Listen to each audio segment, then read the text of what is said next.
This is a test. This station is conducting a test of the emergency broadcast system. This is only a test. James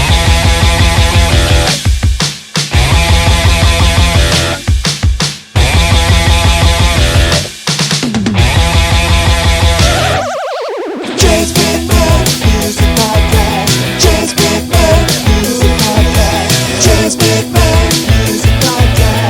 James McMahon Music Podcast. He speaks to the geeks and the musical freaks, but sometimes popular but mostly a freak because he's James McMahon Music Podcast. James McMahon Music Podcast. This concludes this test of the emergency broadcast system. Okay, so let's start this by eliminating some of your fears.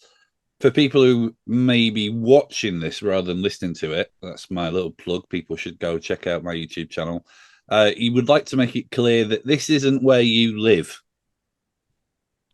No, I'm not.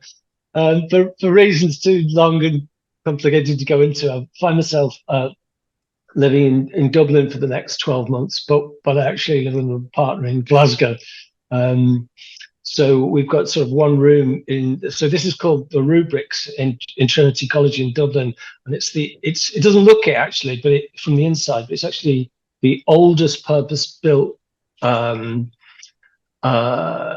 residence in Ireland. Right, okay. And it's also the most haunted building in Dublin. Oh, now you've got me. Well, just that way in the room next door. It was like 1780s or something. One of the college professors was shot with a flintlock by a student while he was shouting at them out the window, and he died. But I'm quite sensitive to that stuff. Every place I've ever lived in's pretty much had some kind of presence in it, and I can't feel ironically, I can't feel anything here. I sleep like a baby. Yeah, I'm really into that stuff. I mean, probably, arguably less so than I was, but there was a period of time.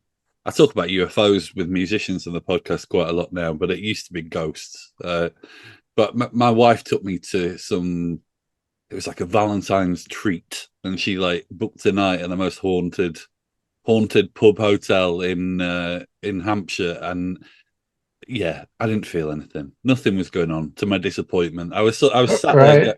I was sat there going. I was open. I was open to the spirits, but nothing turned up. Much to her relief and to my disappointment. It's interesting. It's interesting you bring up ghosts because I've had a couple of your pals on the podcast in recent times. I did an episode with Will Sargent, and I did an episode with Ian Brody, and I ended up getting a bit paranormal with Ian. Actually, he was quite open to the existence of some of this stuff. Well, Ian and I shared a house. He was on the top floor, I was on the ground floor, on Hope Street in Liverpool for a couple of years, and we had a shared experience that I didn't write about in the book, and I don't think Ian did either. So that's something I might come back to in the second volume I'm working on. Well, you can't just float that. You need to tell me what happened. Well, float is the very opposite word. Oh no, I don't know. It's too. I don't really want to give it away. Actually. Okay, fair enough. Just because I made the mistake last week of giving.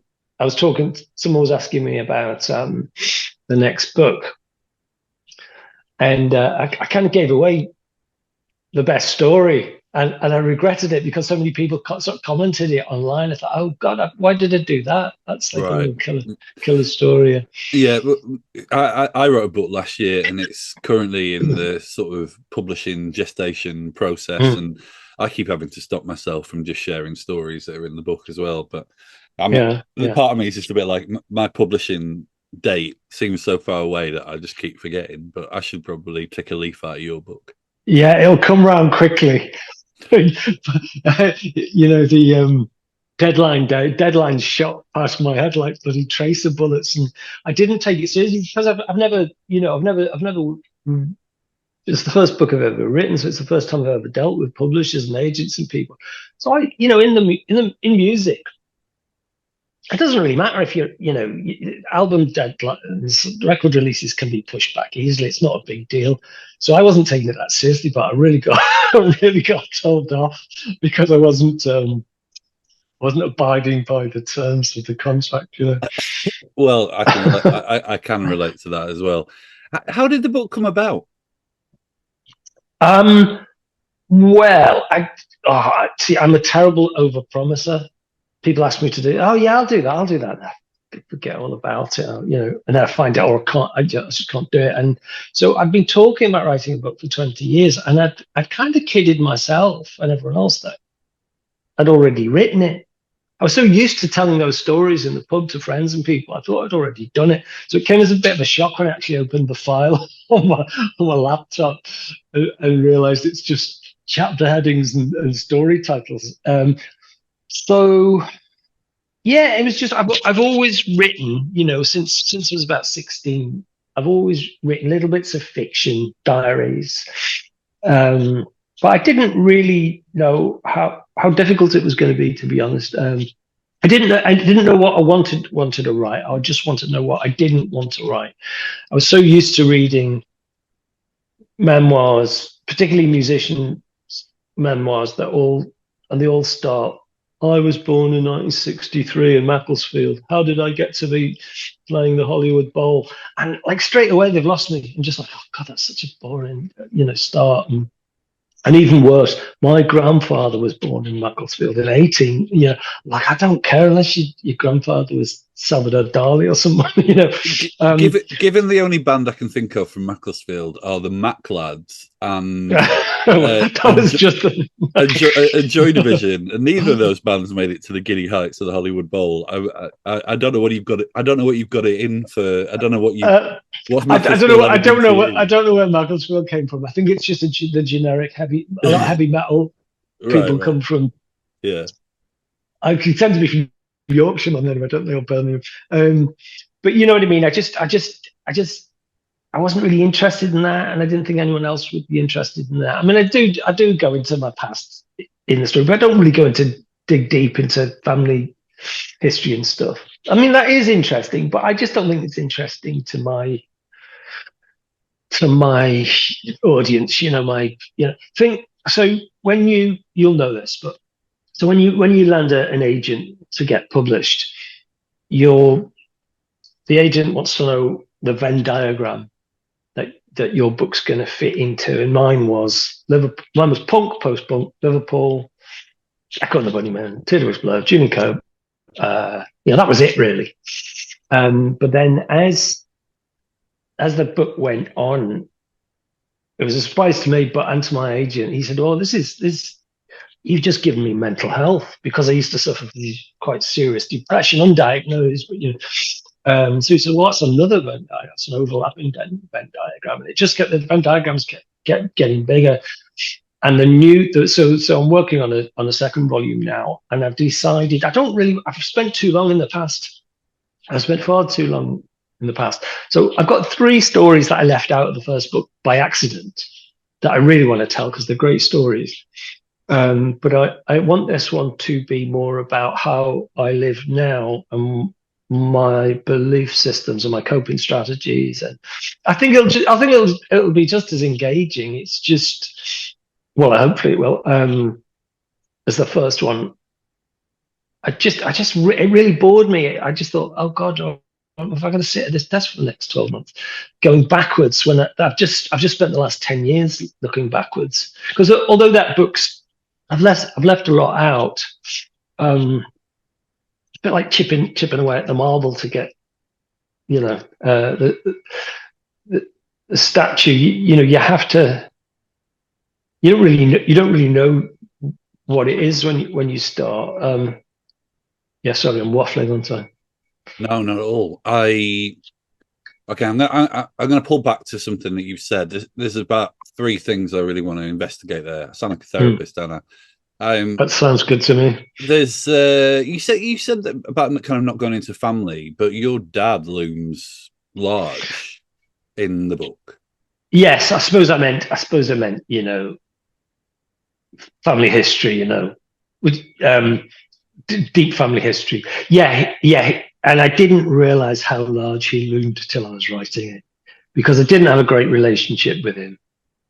I mean, I loved him and he loved me, but he was a real disciplinarian. He'd sort of been raised. His father died when he was a little boy. He had a mum, but she couldn't really afford to raise the boys and work. So my dad went into a sort of the Swanley home for little boys in Kent, and his younger brother did as well eventually. And there was only two ways to leave that place. You were channeled into the merchant navy or the hotel trade. My dad went to the merchant navy. His brother was the hotel trade. So growing up in an orphanage, he was beaten. He was hungry. He was beaten for stealing potato from the kitchens and trying to cook it in the school boilers. And imagine. So if you've grown up like that, you weren't shown love. You can't give love. He didn't know how to give love. He was generous at Christmas and birthdays. That's how he showed love.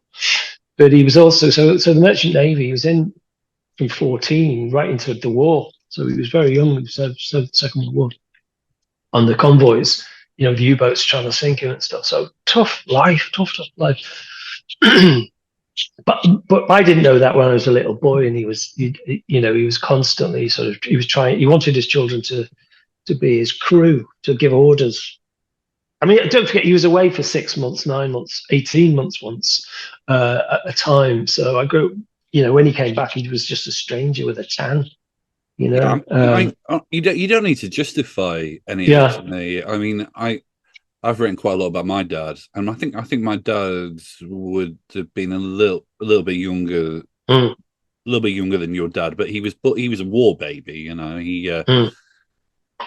had a very complicated relationship with my dad, and so therefore, I related a lot to what you were writing in lots of ways, and I just think it's emotional immaturity if you don't get to a point where you realize that all of this stuff is a cycle.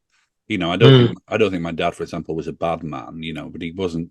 He didn't know how to. Yeah, he didn't know how to do a lot of these things. It's very common in our generation, and I know I am a little older than you, but all my friends' parents are the same. All their dads were the same. They all served in the war or just after the war, and just couldn't show affection. There's no hugs, no kisses, no love you sons, so yeah, you're right. Now so I've got a son who's 26 now, but when I was his mother worked away quite a lot in the TV industry, so I was I was single parenting almost a lot of the time, and so instead of resenting it, I decided to enjoy it and just gave him all my time, all my attention. Not in a spoiling way, but just in a nurturing way. And as a result, we're very close. Well, I think you have to break that cycle. Yeah, really. I also think as well, I mean, when you get to the point where your mind's getting blown by rock and roll and art and counterculture and all this stuff, I mean, how did your parents embrace the change to their son, that almost that you dived into this kind of freaks, geeks and weirdos pub that was Liverpool at that point? Well, my mum loved it. My mum and dad were polar opposites. It's a miracle they got together, I suppose. My mum was a free spirit artist, spiritualist, early kind of new ager before it was a thing. So she loved it. In fact, I've got photos of my mum, and I used to go through the big photo box with her, and there's pictures of my mum, and she's wearing like a man's hat, and carrying a cane. And I said, "What was this? Was this for some sort of school play or something?" She said, "No, it was my little affectations, She always had a thing, she used to got a gimmick, So yeah, and the apple doesn't fall far from the tree sometimes. So she was very supportive. My dad was kind of horrified. Yeah. So we actually stopped talking as a result. He was so incredulous that I wasn't, as far as he was concerned, I wasn't taking life seriously, because he was always trying to instill fear into me from a very young age. Or when you start junior school, you're going to get the shock of your life. And I didn't get the shock of my life. I didn't like it, but I didn't particularly like it. I didn't want the shock of my life. And it's, when you start secondary school, you're in for the biggest shock of your life. Life gets serious. And again, I didn't like secondary school, but it wasn't, I had my coping mechanism stuff. And this is true. This is a real thing. I think I mentioned it in the book, but every single night. So my dad was in the Merchant Navy, but at some point in the late 1960s, maybe 1970, the shipping, containerization was coming in. Merchant shipping was changing. So his shipping line kind of went under. So he was unemployed for a couple of years, which I don't remember. So he must have been at home. I don't remember that at all. And then he got a job on land. So he would come in from work every night, and he'd say to me, "What have you done for the good of society today?" Now, and it wasn't a joke. I was supposed to have an answer ready for him. Right. It's funny. So I kind of ask myself that. I ask myself that most days, actually. But it would be it's probably not a bad question to ask yourself. But it was like I had to justify my existence. Yeah. And so he'd seen me gone from a little boy, who wore his school uniform to having hair that was too long and then too short, and then what I mean.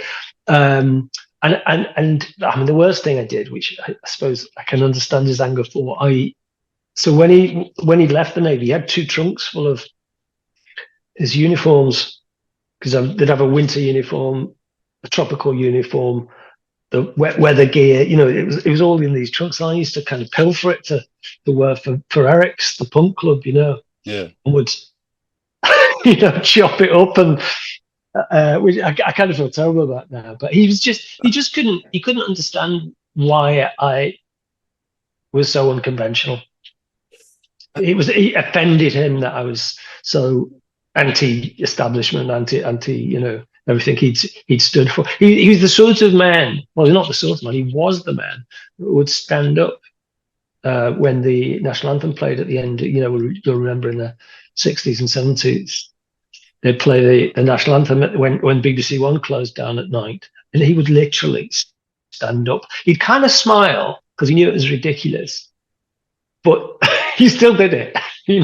Or any of the Trooping of the Colour on TV, any of that stuff, he was like glued to it. Sort of trying to. I don't really want to pile loads of me into this episode because it's about you, but I guess I sometimes wonder with these. I think there was a lot about my dad where he looked at me and he was appalled that I had fallen for this thing that led me to dress like a freak and stay up all night and read weird, scary books and have all these kind of strange friendships with people all over the place. I think he kind of was appalled by that, but I think there was also a degree of I wasn't allowed to do that. My circumstances meant that I couldn't do that. And I think that was kind of frightening. And also there was some resentment there, I keep thinking of your dad saying, "What have you done for the good of society today?" And you just standing up to him going, "Well, I did write Young Manhood." I kind of feel like that would be... No, this predated I know. My music. Because I thought that, but the joke didn't work.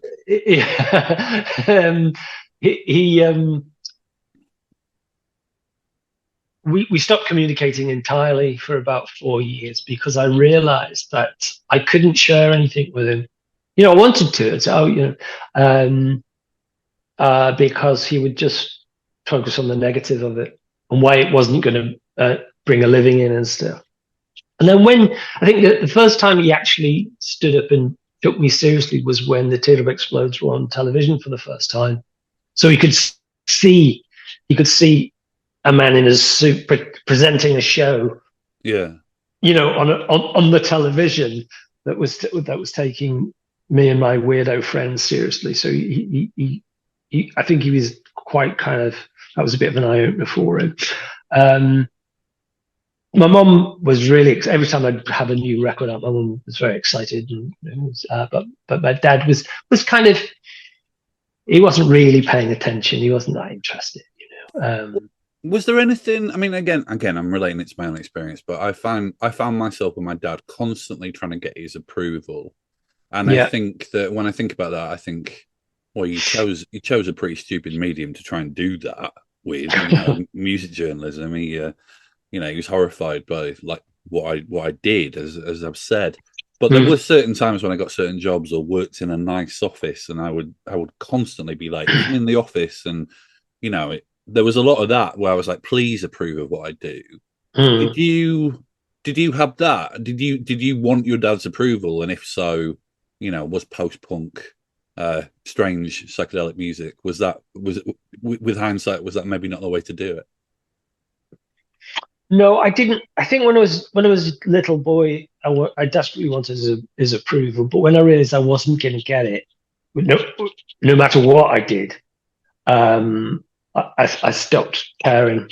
I really stopped caring what he thought. I knew what he thought about everything, anything, any news. I knew his opinions. But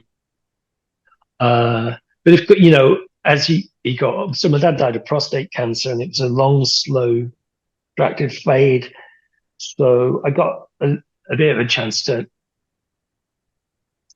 have some alone time with him then, but it was still the same. He was still shouting at me the day before he died, you know, because I didn't. He asked me to bring some bird food, you know, for the because he used to look out of the window in the hospice he died in, and I bought the wrong type or something. I just thought, oh my God, you know, I can't.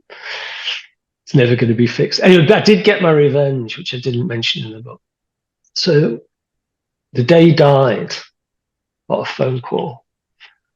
I wasn't there. I got a phone call. I went in, and he's laid out on the bed, and someone's put some freesias in his hands. Well, they wouldn't know this, but freesias were like his favorite flower. Anyway, I went over, and I knew my mom and my sister were nearby, and they were going to come in the room any second. So I went over and I kissed him on the lips, because I thought, this is the one thing you never did, and we never had. And I just felt it was like a little kind of, I don't know what it was, some sort of benign revenge or something. Not revenge, that's the wrong word. No. It was just, I to be honest, I didn't really think about it. I was sort of, it was a compulsion, you know. I just thought, right, you bastard. You know? but still a loving gesture, though. Do you know what I mean? It's like, that's interesting. Yeah, well, I did love him, you know, but you know, but then, you know, victims of abuse often love the abusers, you know. It's an odd one. I'm still dealing with it, you see. I'm still not. I feel terribly guilty now. I feel about writing about him negatively. Wasn't too negative about him. I felt some positive stuff as well, but I do feel slightly guilty at exposing that, you know. He wouldn't want to be remembered like how I portrayed him. Yeah, my dad died midway through writing my book, so my entire book changed, because I definitely went, okay, I'm going to write a very different kind of book now. But there is definitely something where, you know, there's definitely stuff where I've gone, okay, this is for me, you know, like, so that's not going in. This is for me and him, and I might be able to share that. This is a bit of the truth. This is a bit of, you know, skirting around what the truth was. But there is that kind of thing of, it's interesting when you say that thing, oh, you know, I did love him. I think that's the most important thing. I think as long as you tried, that's what I always say about my dad. I'm always like, I tried so hard. So there's no part of me that's like, I think we could have tried harder. I mean, you know, we being everyone, we could try harder. I wished I'd tried a bit harder. It's just it's like talking different languages. When that generational thing we had with our dads, and I think I just should have worked harder to find to learn his language, to communicate. Yeah, I used to take my dad to rugby games. I hate rugby. That's how hard I tried. Anyway, moving on a bit, I think that your flair for writing is, and I say this as someone who considers themselves a pretty decent writer. I think your flair for writing is unquestionable in the book, and I'd had a bit of a sort of heads up because Will Sargent was talking about how he'd been getting sent things by you and just how funny it was and just how, just what a flair you had for writing. You kind of made it sound before like you'd really toiled over it, but it seems very free the way that you've written. Yeah, but it's very hard to make things look easy, isn't it? And the whole book was a sort of rewrite, really. I'd written it 15 years ago, a lot of it, and but I wasn't kind of quite connecting with me. It was only when I hit upon I had a tense change, really, because I decided that I can't remember what it was. I read a book when I was a kid, like a young teenager, and it really grabbed me. And I thought it was the story, but it wasn't the story. It was the tense, because it was written in the first person present tense. Well, it was in the historical present tense, which is what I call it. I don't know if that's a thing. And it's very difficult to do because it denies you all kinds of things in your arsenal. You've got no you've got no reflection without breaking the spell. Because if you're in the present moment, you can't say, unless you do that crappy thing of going, but 10 years later I now realize that was my fault, not the band's fault. It just breaks the spell. So I honed it and I worked and worked. I just knew it could work. Someone could do it, and I just kept working it until it worked. I mean, it's still, I hadn't looked at my book in a while, and since handing it in, because I was kind of sick of the damn thing. But I had a speed read through it a couple of weeks ago because I was looking for some sections to read at an event I was doing, and I could see, it's not perfect. It could have been a lot better. It could have been, but it's still. I know why people are liking it. And are feeling, because it's quite rare. You don't get many books that engage in that tense like that, because you're looking through my eyes at all times. And when I was writing it, this is why I persevered with it, was because I found myself, if I wrote that, it put me back there in a way that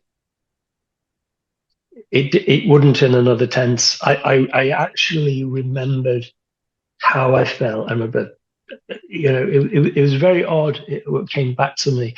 Names came back to me, like the names of the detectives that came to interview me after my flat was raided.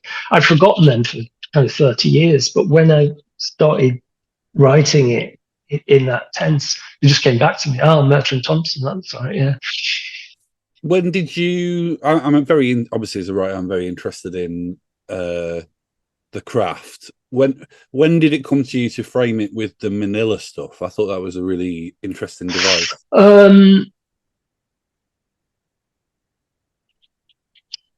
I think quite early on, actually, because, well, I think that line came to me. So it's not the greatest book opening ever, but I just thought, typical of my look. I've landed in Manila during a Category 4 super typhoon. I find out, because I do feel like slightly hexed, like every band I've ever been in has gone on to huge success after I leave. and that's it's not like I was holding them back. It's just a thing in my life. It's kind of we had a a lot of bands would love to be in the Wild Swans position, but by rights we should have been huge. We could have been huge, but well, I think we never really had management. We had management problems. We had, it was always, we seemed to encounter more obstacles. Like Echo and the Bunnymen. Not that they didn't work hard, but right from the get go, success. The Bunny Teardrops, kind of success. First EP I did with them. It was like record of the week in all music papers. And then radio sessions. Peel said, da da da, away, off. But I encountered so many grenades went off, in my face. But then I realized, well, that's quite a good story. Success stories aren't that interesting, are they? Oh, I was born, formed a band, became a millionaire. Everyone loves me. Bye. It's not a great story. I mean, I think it's one of the best music books. I mean, I read music books like people drink tap water. Largely because of the podcast with guests, and it's one of the best music books I've read in years. Oh, bless you, thank you. And it would have been shit if everything had worked out. Do you know what I mean? There's no story there when everything goes well. And I have read. I won't name names, but I read a lot of music memoir, often by people whose music I really don't like. I won't. I don't. It's not like I won't go and buy the hardback for 25, 30 quid, but I'll pick it up somewhere along the line. We just peripheral characters, a bit like myself. I don't know, Ian McClagan, keyboard from the Faces. Joe Jackson. Never bought a Joe Jackson record in my life, but I like. What did I read recently? Thomas Dolby. I know very little about him. I do now. Maybe just stuff because I'm interested in their stories, but I'm really interested, like you, I really love writing. I love literature, and I love seeing how other people do it. And sometimes it's just makes you feel better about what you're doing because you think, wow, well, that was shit. I wasn't expecting that, and like a good one. I mean, when you were saying that, sorry it's okay. You off, Paul. It's the right. sometimes when you do these things on Zoom, you can't quite work out when someone's finished. Well, it's a conversation. It's not. This podcast is very conversational. It's just that thing of like, I was like, oh, I want. There's about 3 things I'm sort of losing track of that I want to ask you. There's It seems like Wild Swans is. I just think the way that you view that band is fascinating because it's almost, I don't know, it's almost like this sort of weight around your neck in a kind of sense. It's something you obviously have believed at various points, have believed in so much, but have been hurt by, but haven't kind of given up on, or at various points hadn't given up on when other people maybe would have gone, okay, I'll do something else now. But it feels like something which is such a big part of you. And then also when you were saying about that thing of everyone that you'd been involved with had gone on to sort of mega success after you'd left. And also I mean, I do have to say, and I'm sure you can see it in yourself, but there's a few times where I've gone, yeah, Paul, that's on you. Like you have absolutely, it's all on me. Sabotaged. Yeah, it's all on me. I realized that towards the end of the book that I've been blaming other people for the biggest kind of bombs that went off, and it doesn't mean that they didn't, press the button to set the bomb off. But I didn't communicate. You see, I realized that I didn't communicate with my ex-band mates. So when the depression would come on me, and I could barely speak, it was that bad. They were so complete, my periods of depression. I couldn't function, and I couldn't talk about it. I didn't think I could. Didn't feel like I could communicate. I didn't have the language to communicate what was going on with me. So I would remove myself, literally go away somewhere for a week or two, but I didn't really communicate that. So of course, ex-bandmates just thought I was losing it. I'd lost interest. I'd lost focus. Yeah.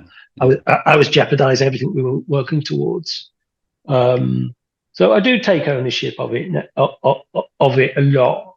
I mean, it was, at least partially,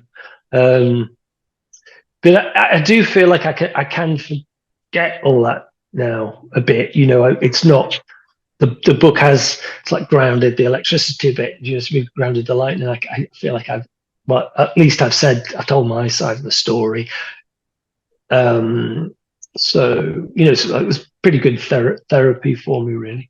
But to answer your question, so what's weird is, so in the last couple of years, and particularly with the book, my profile's gone up quite considerably. I was a peripheral character on the Liverpool scene, and that's partly down to my old bandmates. How they, I barely appear in Julian Cope's Head On. Doesn't say, Paul co-founded the group with me. Paul named the group. Paul wrote, camera, or gave him the titles, dressed the band, So I've been kind of, other people had controlled my narrative for so long.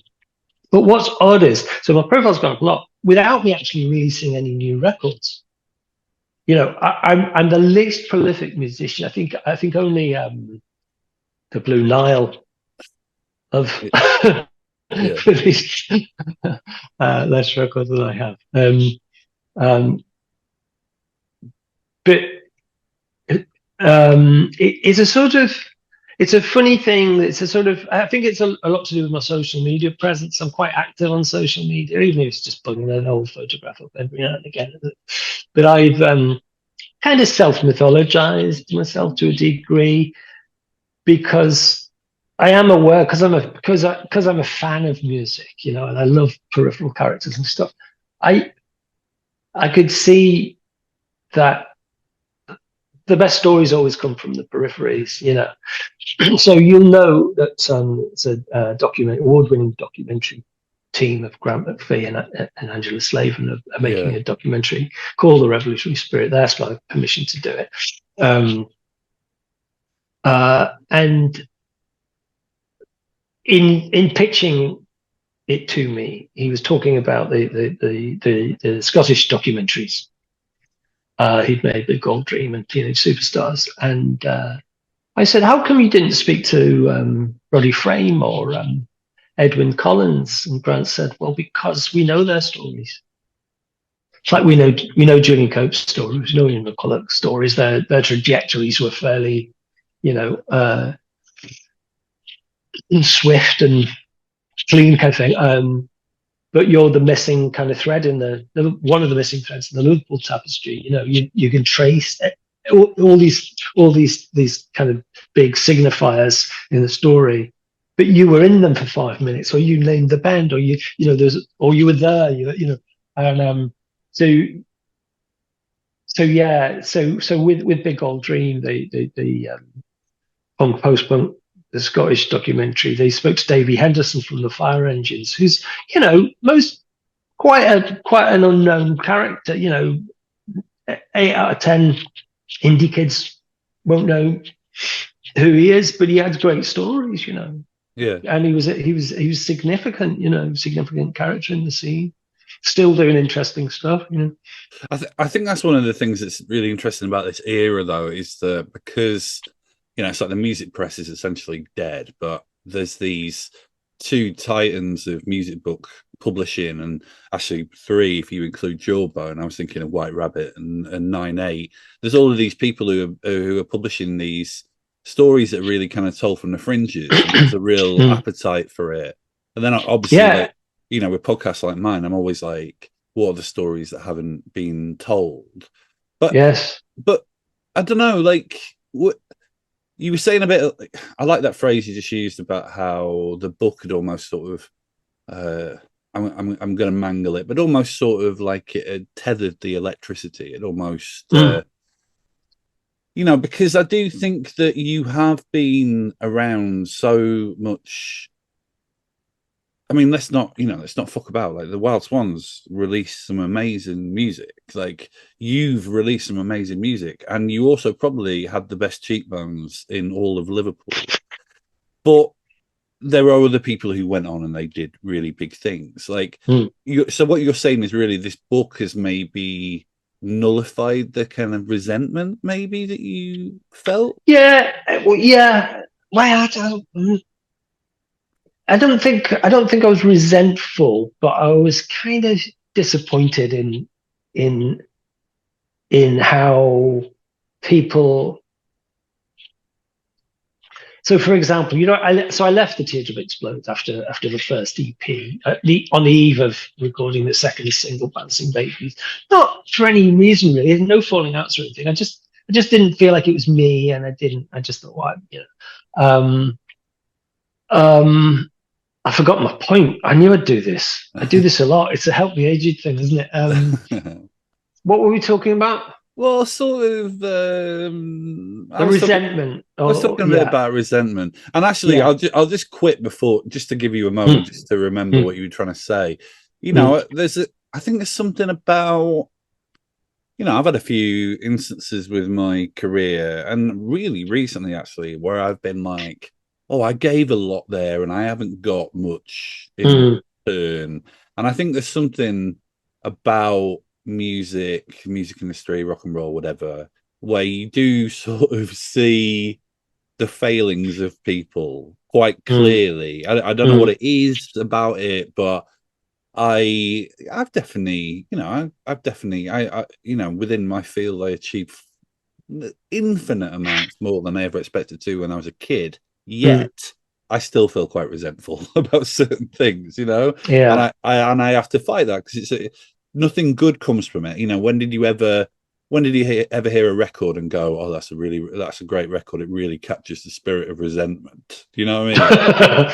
Yeah, no, it's not an attractive thing, particularly in, you have to be careful of that when you're writing a memoir as well, because you can be easy to become Alan Partridge, isn't it?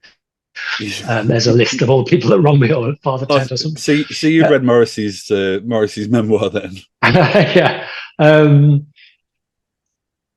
I think it's not particular to Liverpool, but it is a trait in the Liverpool 80s scene that but I think we all thought, I was probably guilty as well. We think if by praising someone else, it detracts from you, whereas in fact that's not the case at all. And Will Sargent's a great case in point there, because Will and I met at secondary school, bonded over music, and Will, as you'll have discovered in your podcast, he's the most down-to-earth person you've ever met. You wouldn't even know he's in a band if you didn't ask him about it. But he's the only person really from the old days that's been consistently there for me, championing me, helping me. I mean, literally helping, like sort of playing guitar on stage with me, to just elevate my little tiny gig I'm doing in Liverpool, and right down to passing on demos to record labels, he's the only one really, and I'm probably guilty of it myself a bit sometimes. We don't always. I'm trying to get better at that. Like, it's quite odd to me that in all my book posts on social media, I'm getting lots of likes, lots of beautiful feedback, but some big names clearly that have got presence on there just not liking, not commenting, because it's a weird Liverpool 80s thing. A little bit of that in Glasgow as well, actually, but no, it's not everywhere. And not now. The bands now are much more collaborative and supportive, and it's like young people in general. Any 16-year-olds out on the street, they're all hugging each other. I love you, We do that a little bit as well now because we've learned that that's okay. Yeah, but bands help each other more now. I sort of miss a little bit.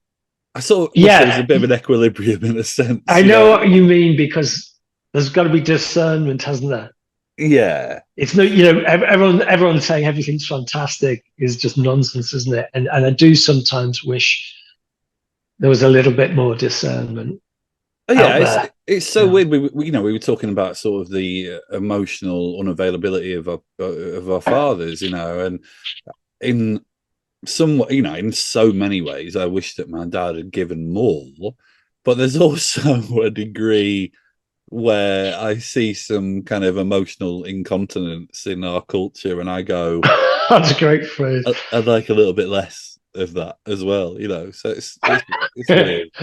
Stop You loving me so much. speaking of emotional incontinence, you definitely, I've read a lot of books by your peers and a lot of books about the era that you came through in, and not a lot of them talk about Courtney Love, and you did talk quite a lot about Courtney Love. Well, I didn't talk as much as I could have done. And probably my publishers would have liked me to, but only because Courtney's litigious, quite litigious. She's in a position, Yeah. And not that she had anything to be fearful of. I think she demonized me slightly in her interviews and press, if she talks about it at all, her time in Liverpool, because Pete, the Freitas, who we shared a flat with, isn't here to corroborate my side of events. So he's the angel and the devil often in those stories. Yeah, I mean, but also, it was only when I didn't really want to write it at all, to be honest. It wasn't. Well, I knew that was how I'd get it. I knew what I didn't do is I could have gone to publishers with, I lived with Courtney Love. I didn't want to do that because that's not. Yeah. I wouldn't. I don't make music that way. Yeah, it's gross. I don't appeal to the lowest common denominator kind of stuff. Yeah. But I did. She did move in with us, and I did know her, and it was interesting writing about it again because I went back into this. But all, and it was frustrating having two young girls. We were having a great time, and we beat night sharing that flat, and but they were children, and damaged children, and I can see that clearly now. We went unpleasant to them. We just had to ask them to leave eventually because they weren't really being respectful of our belongings, and it's quite a weird thing with Courtney Love because, I feel like she comes in for such sort of horrendous abuse in the culture in lots of ways, or she certainly did do for a time. And in some ways, I think some of it is a little bit deserved, but also the fact that for a long time, she really was the kind of only woman that was really of the level she was, within music, that there's always that thing of going, well, this seems a bit disproportionate. Is it because she's a woman?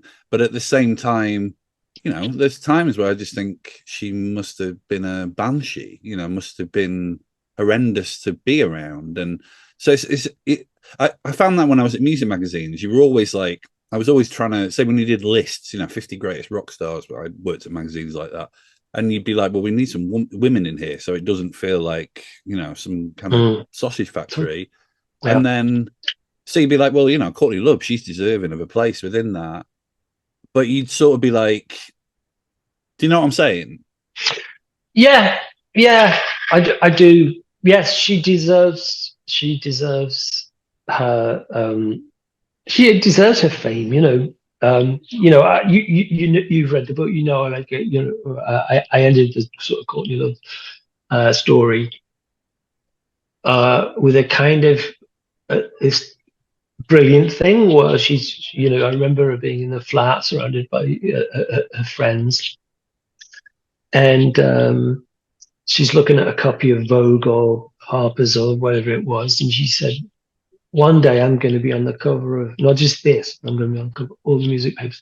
And everyone just laughed like, oh, Courtney, but that determination, that vision, that willpower, she's very strong, for someone with a damaged, a difficult past as she had. Amazing willpower and strength there. It's got to be admired.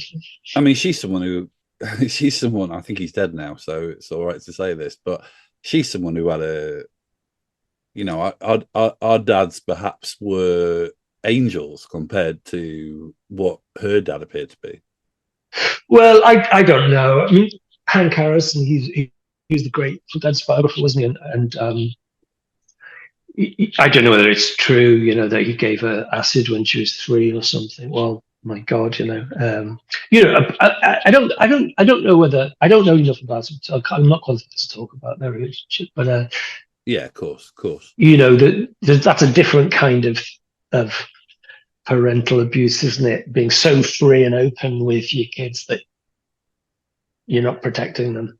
Yeah, I was thinking more of him going on the record and saying, "I think she killed her husband." That was oh, really? That was a bit like, "Cheers, Dad. Thanks for that one." Oh, wow, what? That's horrible, isn't it? Yeah. Yeah, it's in that Kurt and Courtney documentary. Oh, yeah. Okay. I can't even remember who the filmmaker is now. Yeah, anyway, yeah. I feel like you need to write loads more books. You were saying, I can't remember whether we were recording when you said this, but you were saying that maybe you were working on a novel, or you said you were working on a second volume. Yeah. I was so excited to start fiction because I'm liberated from the truth. You know, I can write, I can do anything I want. It just seemed like learning to fly. You know, actually discovering you can fly. I was like, oh my God, you're the soul. But I was having a chat with my agent because I've got an agent now. Yeah, it never gets tired. And he kind of said, write what he said. If you feel like writing a novel, write a novel. But he said, I think you'd kind of be a bit mad not to write a second book. And that wasn't like milking some, you know, don't forget, you were saying earlier about the big 3 publishers. Jawbone are not the third big publisher, they're tiny. They're tiny, independent. They're pretty much run by 2 guys, you know. See, when I said sort of, I was like, oh shit, Paul's book's on Jawbone. I need to correct. Include them. Yeah, no. Of course, we approached all the big guns, and they're all very polite. They said, oh, you know, Paul's got great stories to tell. He can write. Clearly, he can write, but and they say this. They actually say this. But Paul's not famous enough to make this project viable. Right. Well, I've proved them wrong there. Yeah. And subsequently, they have. I noticed a few of the big guns have been releasing books by peripheral characters that are doing very well. So I was looking forward to writing a novel, and I have begun that novel, and I'm so excited about it. But I failed to include 3 of my best stories in the last one. I literally sent them to my editor's called Tom Seabrook, who wrote the book Bowie in Berlin. Yeah. So and I sent my last book piecemeal. He didn't get, poor guy. It was like I sent him an American quilt, and he had to put it together. We kind of knew what we were doing, but I drove him crazy. So in the last months before publication, I sent them off to Tom. But what I didn't realize, I just typed Tom into my email, and another Tom had come up because he'd emailed me more recently, sent him the stories. This is an engineer in a recording studio, and he just thought I'd sent him some stories. Didn't even respond to say, why have you sent me these stories, or I like your stories. He didn't know what it was. And I didn't discover that until the kind of, you know, it was too late to do anything. All the pagination had been done on the book. God, and I said to Tom, where's the story about Nico from the Velvet Underground? What's the story about Paul McCartney? You know, and he went, I don't know, I have no idea what you're talking about. And I went through my, but I sent them, you know, so I went through my emails, I was like, no, you know, and they're such good stories. I really want them to go in.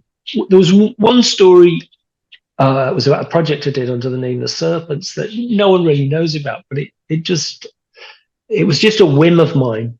Let's get a load of kind of loonies in a studio for a weekend, a load of, you know, interesting but penniless freaks in a recording studio in the middle of Wales for a week and see what happens, which we did. But we ended up getting a 2-page spread in the Observer, and then we got invited to headline at the Rock Eisteddfod. It was mad. We had no repertoire. It was just like some sort of krautrock noise fest.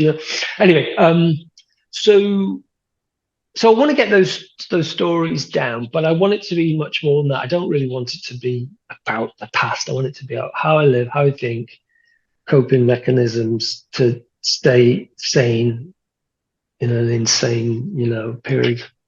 It's history. Like I've already, the opening of the new book sets my stall out immediately. So the weirdest, more metaphysical bits of the revolutionary memoir are the mildest bits of this one. It's just I'm gonna be off exploring.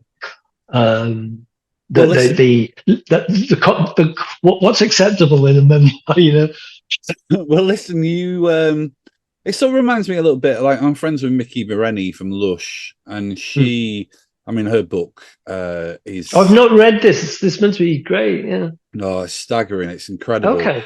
And it's so amazing. I think Lush were a very good band at their time, but sort of she wasn't doing a tremendous amount with music before the book, and now she's working on all sorts of things, and she's making music regularly, and she's gone back to the States for the first time in years, and it's been really amazing how that book has really it's just sort of put a fire. It's just ignited this quite sort of like dormant career.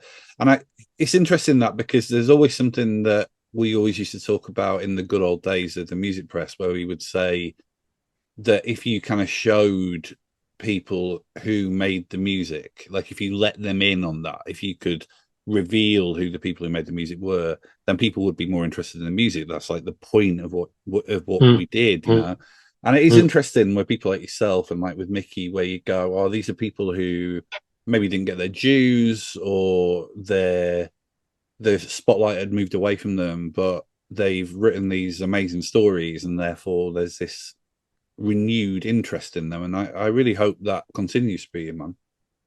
Yeah, well, I'm getting invited to do some of the literature tents at the festivals. Amazing. This year, I'm really excited about that. Also, the fact that you're in a room in Dublin, which we should stress isn't your room. we should stress that if anyone's watching this. Means that you don't have anything to distract you. So you would think, but what I have to distract me is the best pubs in the world with the greatest conversation in the world. I've yet to walk into a Dublin pub and not be stopped in my tracks by the brilliance of the conversation. My nearest best pub, I think, is called Mulligan's around the corner. So I was in there a couple of days ago. One seat at the bar, it was heaving. He sat down, and there's a conversation going on. And this is I immediately wrote it down. If you're going to take on Nietzsche, you're going to have to bring some powerful weapons. And I was like, I'm expecting to see two college professors, and it's just two guys, because Dublin's amazing. Actually, it's even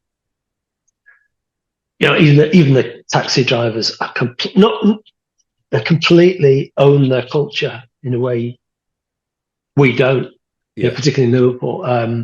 So it's not that they've learned that Joyce, kissed Molly Bloom in that doorway, Nora Barnacle. It's because he read it when he was a young man, because it's a brilliant place. I walk into the Stag's Head, and the cellar keeper, I don't know what they were talking about, said, punch him in the hernia. And I just thought, that's just genius. That's totally straight out of a novel, So there's that to distract me. The only thing that stops me living moving into the pub is it's quite Dublin's a very expensive place to live, and the only reason I'm here is because my partner Gemma is a theatre director, and she's running the Lear Dublin's drama school. So we don't. I don't know what the future holds. We don't know. We're just embracing the chaos at the moment. Just went for it, and so. But I've got no. All my albums and all my books, like thousands and thousands and thousands of books, and my things are all in back in Glasgow, and I'm flying in and out on cheap Ryanair. No luggage flights to. But we don't know where we live anymore. It's quite schizophrenic, but it's better than being bored. I am. We said this that we've got to embrace the chaos, because what else can we do? Listen, Paul, it's been so nice to speak to you, man. I love the book, and if there isn't a volume 2 and a novel en route pretty soon, I'm going to be irritated. So thanks so much for speaking to me, but bear that in mind. It's honestly, if I could show you my laptop, well, I can't. I've got a couple of chapters of a novel and a kind of synopsis. I've got it all mapped out, and I've got a file called, I think it's just called source material, and it's just a huge list of things I would like to work in. The next book's going to be a Trojan horse. It's not going to be really a music memoir at all. I've got a little captive audience now. I've got people who love the first book, so I'll kid them into thinking it's more of the same. But I'm seeing it more like some sort of, like, I'm going to inject you all with some sort of literary drug, and take you on a trip. I don't quite know where we're going, or if we survive. I mean, you started getting a bit Jim Jones there, actually. But sort of decamp into the jungle, and yeah, okay. Well, I'll try not to kill my readership. Yeah, exactly. That's not very. It's not. Well, that would be very typical me, wouldn't it? Destroy my own. Exactly. Exactly. Build up a captive audience, people who hang on your every word, and then offer them some. Well, hopefully it's not going to be a huge disappointment. It's going to be an enlightenment. Amazing, Paul. Thanks for your time, and I hope we cross paths again. Yeah, thank you, James. Really appreciate it. Thanks for including me in your pleasure podcast. Yeah, an absolute honour. Speak to you soon, man. See you, dude. Bye.